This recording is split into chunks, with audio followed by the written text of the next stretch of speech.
आज पौष शुद्ध पुत्रदा एकादशी असल्यामुळे पंढरपूरमध्ये लाखोच्या संख्येने भाविक आज विठ्ठलाच्या दर्शनाकरता दाखल झालेले आपल्याला पाहायला मिळतात।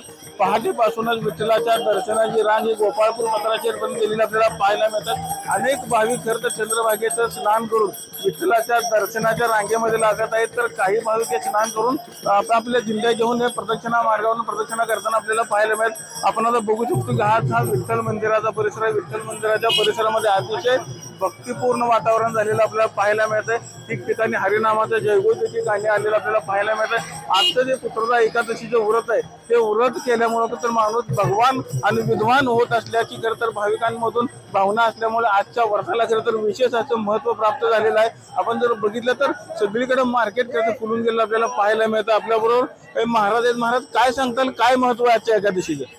आज एकादशी म्हणून वारकरी संप्रदायामध्ये पौष शुद्ध एकादशी म्हणून ओळखली जाते। यालाच पुत्रदा एकादशी असे देखील म्हटलं जातं।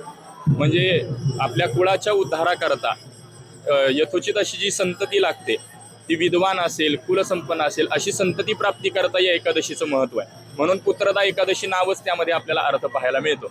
आता याचा करता एक कथा देखील, पौराणिक कथा अशी देखील आहे।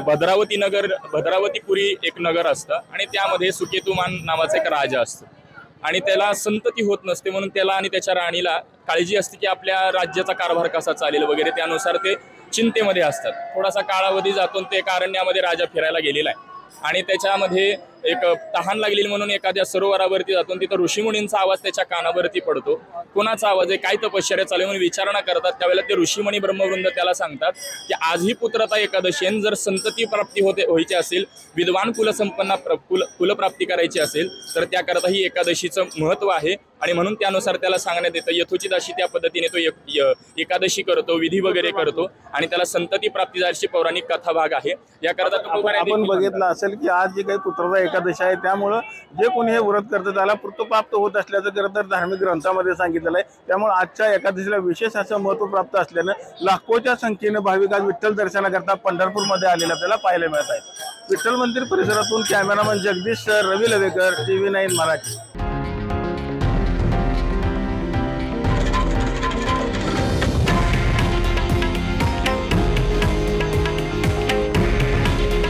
हे आहे देशातील नंबर 1 न्यूज नेटवर्क आणि आपण पाहत आहात TV9 मराठी। काळजी तुमची, हित महाराष्ट्राचं।